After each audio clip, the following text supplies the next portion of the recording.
So the Buffalo Sabres decided to play a joke on everybody in the 1974 NHL Entry Draft by drafting a fictitious player from Japan.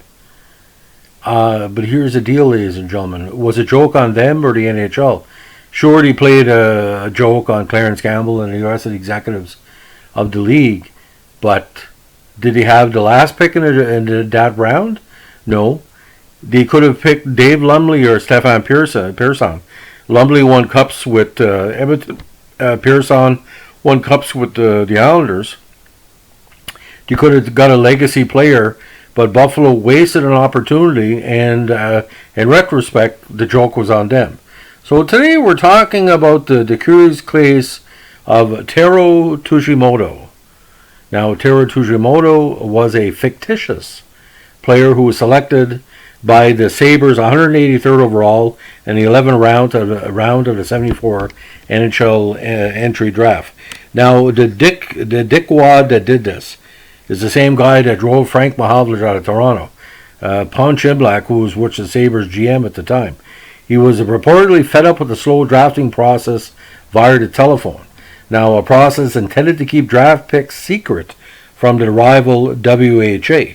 Now, Imlach, who had already drafted several players that will go on to great success with the team, including Derek Smith the previous round, and All-Stars Lee Fogel and Danny Gare in the first two rounds, earlier in the draft, decided to have some fun at the expense of the league and the much-hated Clarence Campbell.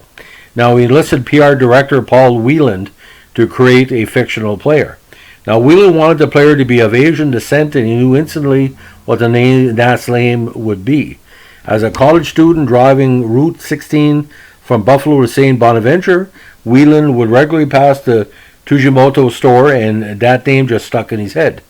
In 2013, hockey blogger Ben Tujimoto revealed that Imlach eventually called his grandfather, Joshua Tujimoto, a local Japanese truck farmer and Asian food store owner, and a Sabre staffer asked for permission to use his family name without revealing the club's true intent, as well as asking what were popular first names in Japanese. Imlach chose to select star center Taro Tujimoto of the Japan Ice Hockey League's Tokyo Katanas, with katanas being an approximation for the word sabers in the Japanese language, both referring to types of swords. The JHL, although it was a real entity, had no team representing Tokyo at the time, and Kokudo would not relocate to the city until '84, becoming the Cebu Prince Rabbits. The league was replaced by the current Asia League Ice Hockey in 2004. Incidentally, 32 years later in 2006, Kokudo would provide the first real Japanese player to play in the NHL, Yukata Fuji. The NHL made the pick official, and so was reported by media outlets including CBC and the Hockey News. Now, Tujimoto's pick came at a time when the NHL was only beginning to expand its reach for players outside of Canada and the United States. Scandinavian players were beginning to be drafted into and enter the loop at around the same time. Although players of the Soviet Union, at the time an international powerhouse, were effectively off limits, it would have not been out of the ordinary to be scouting for new hockey talent in unusual places, which is part of the reason there was no major objections to the legitimacy of Imlach's draft pick. Now, Imlach did not acknowledge the fake draft pick until just before the start of training camp that fall, as the team listed even set up a stall for him and listed him under training camp roster. The NHL would eventually change the pick to an invalid claim for its official record-keeping purposes. Now, Campbell did not find the hoax draft pick nearly as funny as Imlach, but it was this after Tujimoto's name had appeared in several NHL publications. Now, Tujimoto is still listed as a fictitious entry among Sabres draft picks in the Sabres Media Guide, and HockeyReference.com lists the Sabres as having no 11th round draft pick in 74 on their list of Sabres draft picks, and skips right over the 133rd pick on their list of the 74 selections. Now, among the players selected after Tujimoto, like I said, were Dave Lumley and Stefan Pearson, and it was not until '92 that an actual Japanese player would be drafted in the NHL when the Montreal Canadiens selected Hiroki Buria. Now, Tijimoto quickly became an inside joke for Sabres fans and staffers. For years after the pick, fans would chant "We want Taro" when games at the Odd in Buffalo became one-sided. In addition, for many years, banners would be hung for the balcony railing stating "Taro says," followed by a witty comment against an opponent or player for the opponent. Now, in the summer 2011, trading card company Panini America added Tijimoto to his 2010-11 Score Rookies and Traded box set.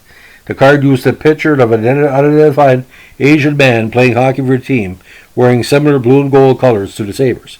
As of 2015, Andrei Kulik, sports writer for local alternative weekly Art Voice, includes short musings on a local sports scene under the heading "Taro Says" in most of his columns.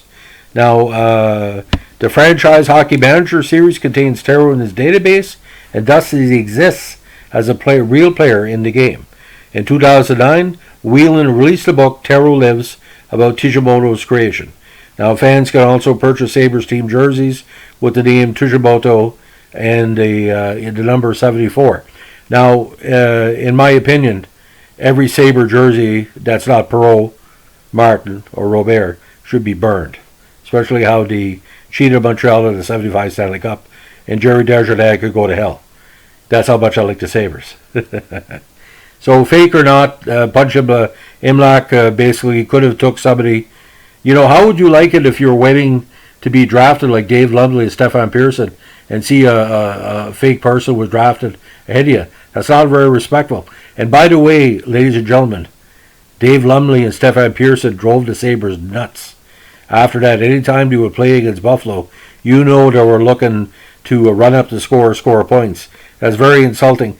A joke is okay, but sometimes it goes too far, especially Punch Imlach when he would deliberately mispronounce Frank Mahovlich's name. Mahovlich had mental health issues. He was making fun of him on a regular basis.